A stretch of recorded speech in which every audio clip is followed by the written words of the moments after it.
Kamusta mga kaibigan?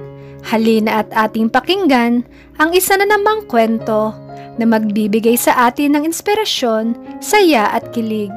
Pero kung bago ka pa lang sa aking channel, pakiclick ang subscribe button, pati na rin ang bell icon para lagi kang updated sa parating pa na upload. Day 1 ng plano, pakiramdam ni Ashley ay mukha siyang tanga. Pinahiram siya ni Missy ng damit para palitan ang mga forma niya suit ng mas smart casual na outfit. Napansin din naman niyang ito ang sinusuot ng mga female yuppies sa Makati. Pero sobra siyang sanay sa kanyang formal na 3-piece suit kaya pakiramdam niya nakahubad na siya. May jacket na kapartner ang nilat na bestida pero kapag tinanggal iyon ay makikita na spaghetti strap ito. Malambot ang tela ng damit na nagkikling sa kanyang katawan. Instead na buong sapatos ay high-heeled sandals ang suot niya na nagpapakita ng sexy na mga paa at perpektong hugis na mahaba niyang legs. Dalawang lalaking empleyado ang nagkabungguan sa koridor sa paghabol ng tingin sa kanya. Jacket off, ang first stop niya ang opisina ni Jason. Una niyang pinuntahan dahil baka maubusin siya ng lakas ng loob kapag pinatagal pa niya. Iriris niya ang lahat sa mga gawain niya sa susunod na mga araw.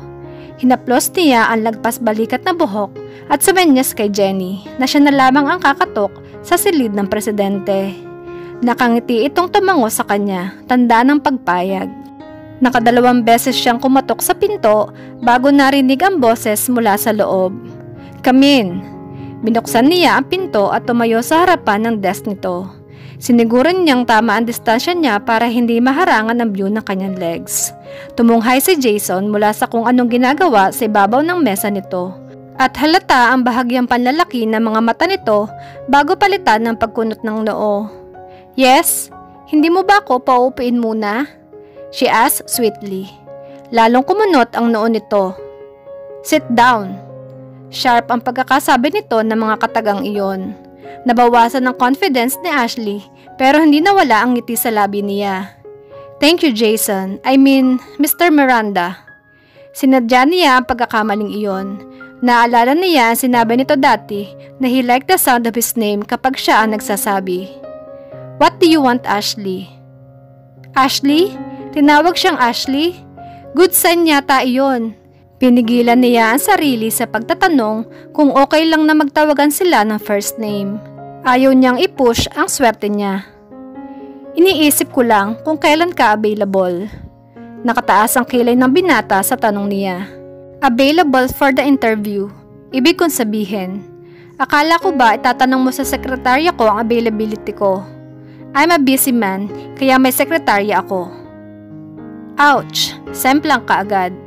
Pero hindi siya paawat. "Okay, sandali lang." Lumabas siya sandali. Kinumbinsin niya si Jenny sa labas na ipinakukuha sa kanya ang appointment book ng boss. Bumalik siya hawak ang planner. Imbes na sa upuan, sa gilid ng ibabaw ng mesa ni Jason siya naupo. Dahil alam niya na maipakita niyon ang shape ng puwet niya to advantage. To her delight, his eyes moved in the right direction bago tumingin paitaas sa kanya. Mukhang hindi ito makapaniwala sa mga ikinikilos niya. Sinamantala niya ang confusion nito. "Okay, it says here na kahit lunch mo everyday until eternity ay okupado na." "Really, Jason? Mr. Miranda, you are working so hard. Anyway, I'm okay kung itutuloy na lang natin sa Thursday yung dinner na tinanggahan mo yesterday. Dahil wala naman nakalagay dito na anything after 7 sa araw na yun. I will even pay for it. Ako na rin ang magpapareserve ng rest." Noon niya napansin ang iba pang entry sa planner. "Oh my God, ang dami mo nang dinedate." "Give me that." Marahas na hinablot ng binata ang planner sa kanya. "But Jason, Mr. Miranda." Binaba nito ang planner sa table. He glared at her. "Stop doing that. Call me Jason kung masanay ka." "Dinner on Thursday then?" "No."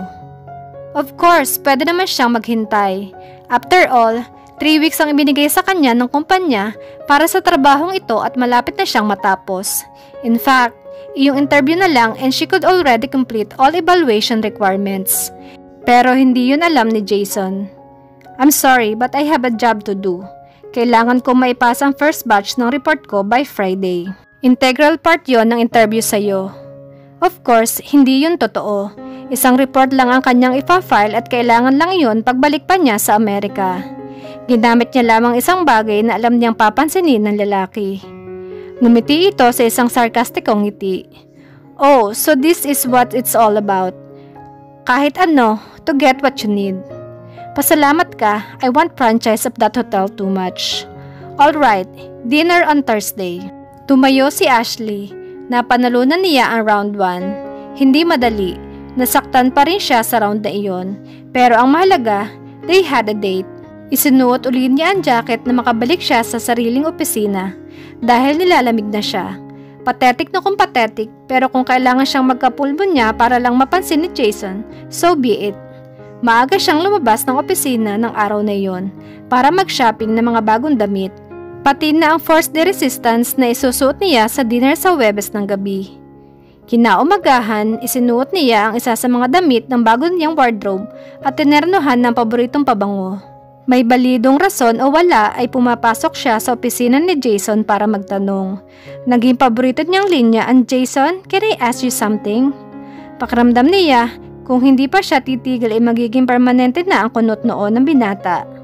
Na makatanghalian ay nakaschedule ang isang board meeting kung saan imbitado siyang makiupo. Kauna-unahan siyang dumating sa conference room matapos alamin mula sa assistants na naghahanda ng silid kung saan parati umuupo si Jason. Sinigurado niyang katapat ng upuan niya ang pwestong iyon.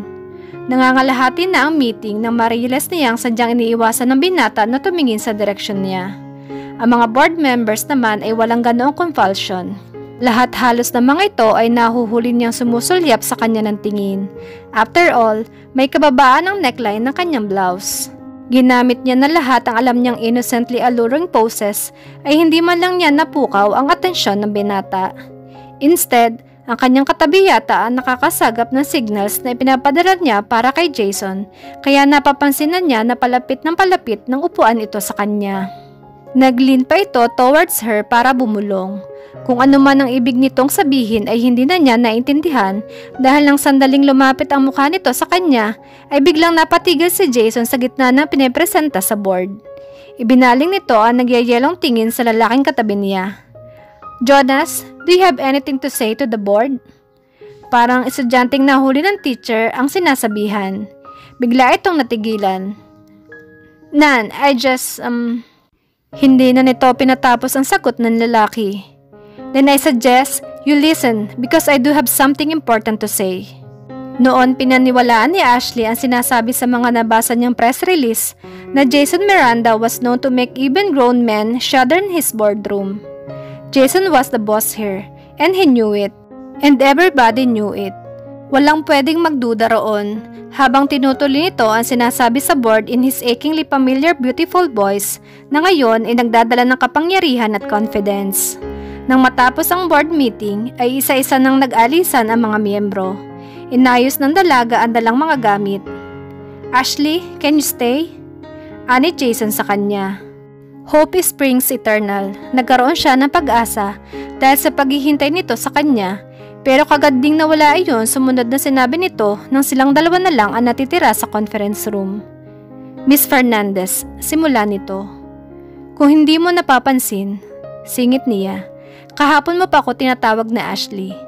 It seems pointless na bumalik ka pa sa formalidad na iyan at this point. Hindi ito pinansin ang sinabi niya. I want you to know that I don't appreciate you disrupting work here. Nanlaki ang mga mata niya. I am not doing anything of the sort. Come on, Ashley. Napikon ng dalaga sa tonong iyon ng lalaki. Alam mo, palagay ko hindi ko nakasalanan iyon kung may ibang tao na pumapansin sa akin kahit na you seem to think na I'm an office fixture. What is that supposed to mean?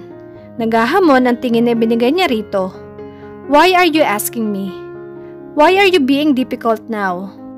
Nagdadrive na si Jason pauwi sa bahay sa Corinthian Gardens ay nagingit-ngit pa rin siya. Ang lalong ikinagagalit niya ay nang lumapit sa kanya si Ashley at tinatanong in that sweet voice of hers kung ano ba talaga ang problema niya. Ano nga ba ang problema niya?